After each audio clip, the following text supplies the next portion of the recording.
మాంసాహారం తినాలని ఎక్కడ రాసి పెట్టలేదు. మాంసాహారం తినడం తప్పు, అది నిషేధం అని చెప్తున్నారు.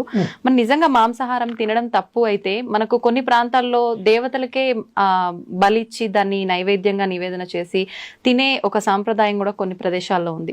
మరి మాంసాహారం నిషేధం అని ఎలా చెప్తారు? కరెక్ట్, మీరు అన్నది. దేవతలు బలి అడుగుతారు, ఆ బలి వాళ్ళకి ఇవ్వాల్సిందే. బలి ఇచ్చినారు, మళ్ళీ ఇచ్చిన దాన్ని ఇంటికి తెచ్చుకొని తింటున్న దేవుడు అలా తెచ్చుకో. నీ జిహ్వ చాపల్యానికి దాన్ని దేవుని పేరు చెప్పి బలి ఇచ్చి నువ్వే తింటున్నా. దేవత తింటుగా. కానీ దేవత కోడిని అడిగింది, మేకను అడిగింది, దున్నపోతును అడిగింది. ఓకే, ఏ మేక, ఏ కోడి, ఏ దున్నపోతు అనేది మనకు అర్థం కాక అవి ఇస్తాను. మనలో ఒక కోడి ఉంది, మనలో ఒక మేక ఉంది, మనలో ఒక దున్నపోతు ఉంది. ఏంటి స్వామి? వాటిని బలి ఇరా అంటుంది. అవేంటి? కోడి ఏమంటుందమ్మా? కుక్కురుకు అంటుంది. కోరిక కోరిక కోరిక అని మనం అంటున్నాం. అవసరమైనటి అవసరం లేనటివి దిక్కుమాలిన కోరికలు కోరుకుంటాండామే. నీ అతి కోరికలోనే ఆ కోడిని నాకు బలి ఇచ్చేరా. ఎంత నువ్వు కోరికలు తగ్గించుకుంటే నువ్వు అంత హ్యాపీగా ఉంటావు. కోరికలు ఉండాల్సిందే. అతి కోరికలు, దురాశ కోరికలు, ఆశ దురాశ అంటాం కదా, అత్యాశ, అవి ఉండకూడదు. ఆశ ఉండాల, కోరికలు ఉండాల. నేను బాగుండాలా, సమాజం బాగుండాలా, అందరూ బాగుండాలా. ఇది ఎట్లుంది? నేనే బాగుండాలా అనేది ఎట్లుంది? అటువంటి కోడిని నాకు బలి. ఇంకా మేక అదేమంటుంది చెప్పండి? శబ్దం చేసి చూపించాలా స్వామిజీ? మే మే మే అంటుంది. మై మై మై, నాది నాది నాది. అమ్మో, ఇంత అర్థం ఉంది. నాది కాదురా, మనది మనది అనడం నేర్చుకో. నీలో ఉన్న ఆ నాది అని అరిచే ఆ మేకను నాకు బలి. ఇంకా మీ తెలుగులో అంటారు, దున్నపోతు మీద వాన కురిసినట్లు. అవును అవును. ఎవడు ఎట్లా పోతే పర్వాలే, ఎవడు మంచి చెప్పినా వినేది లేదు, నా దారి నాది. అవును, అదే బఫెలో అంటారు కదా దున్నపోతుని ఇంగ్లీష్ లో. ఇప్పుడు మనం అందరం బఫెలోమే. అంతే అంటారా?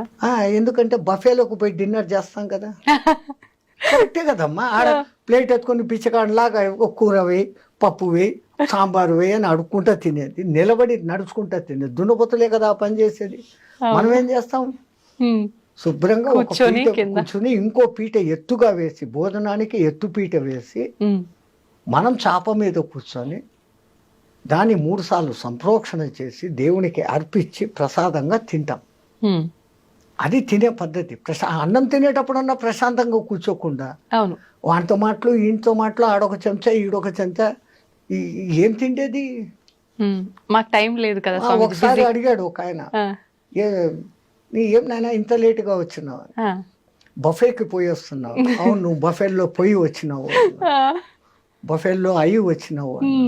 ఏం స్వామి అన్నాడు. మళ్ళీ బఫేలో చేసే పని నువ్వు చేస్తాడు. అది పోతా పోతా గడ్డి కనపడిందంటే తింటా పోతానే ఉంటావు. సో ఆ లక్షణాలు కావు.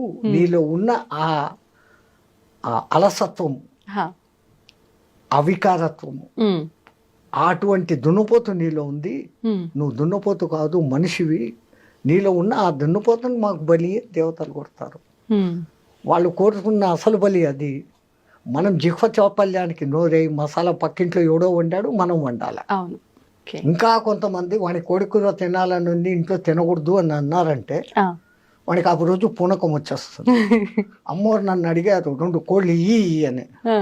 ఇంకా చచ్చినట్లు అమ్మోరు అడిగారు, కోళ్ళు ఇస్తారు. ఇచ్చినాడంటే వీడి ఇంటికి తెచ్చుకొని దాన్ని జుట్టు పీకి, కోడి పీకి, అది చచ్చేటప్పుడు అది ఎంత బాధపడుతూ వస్తుందో ఆ బాధే మనకి ఇప్పుడు శాపాలే. ఈ దిక్కుమన్న కొత్త కొత్త రోగాలు, ఈ ప్రకంపనాలు, ఈ ప్రకృతి ప్రకోపాలు వచ్చేదానికి కారణం ఆ జంతు ఘోష. మరి ఇప్పుడు సాత్విక ఆహారం అంటే మొక్కలకు కూడా ప్రాణం ఉంటుంది కదా గురూజీ, అది కట్ చేసిన తర్వాత దాన్ని కూడా చంపినట్టు అవదా? మేక కాలు ఇంచేసి కోసుకొని తిన్నాం, మేకకు మళ్ళీ కాలు వస్తుందా? రాదు. మీరు చెట్టు నరికేయండి, చిగురు వస్తుంది మళ్ళీ. దేవుడు మనకి ఇచ్చాడు ఇది. ఇప్పుడు మాంసాహారం తినే జంతువులను మనం ఏం పేరు పెట్టి పిలుస్తాం? క్రూర జంతువులు అంటున్నాం. అవును, కూరలు ఉన్నాయి దానికి, దాని పేగుల డిస్టెన్స్ తక్కువ. అది ఒకసారి తిన్నాక 4-5 రోజుల వరకు దానికి అరగదు. బాగా తిని నిద్రపోతున్న సింహం దగ్గరికి మీరు పోయినా అది మళ్ళా మన మీద పంజా విసరతాం. అది ఫుల్లీ సాటిస్ఫైడ్ అవు. దానికి ఆ తిండి దేవుడు ఇచ్చాడు. ఓకే. దాన్ని క్రూర జంతువు అని పిలుస్తుండవు. మరి నువ్వు తింటున్నప్పుడు నువ్వు ఎవడివి? నువ్వు క్రూరుడివే. అవును. రెండవది, మాంసాహారం వండేటప్పుడు దాంట్లో దిక్కుమాలిన మసాలాలన్నీ వేస్తారు ఆ కంపు రాకుండా. ఈ మసాలాలు మనలో తమో గుణాన్ని రజో గుణాన్ని పెంచుతాయి. బాగా కారం తినండి, కంట్లో నీళ్ళు వచ్చేంత కారం తినండి. ఎవడో ఒకడు ఒక మాట అనగానే హై నన్ను అంటావా అంటారు, వెంటనే వస్తుంది కోపం. వస్తుంది. ఈ కోప ప్రకోపాన్ని కామ ప్రకోపాన్ని పెంచేది కారణం మనం తింటున్న ఆహారం. తో మనకు దేవుడు ఈ కాయగూడ్లు పండ్లు ఎన్ని ఇచ్చాడు. మీరు అన్నట్లు నిజంగా దాంట్లో కూడా ప్రాణం ఉంది, కానీ దాంట్లో మళ్ళీ చిగురించే శక్తి ఉంది.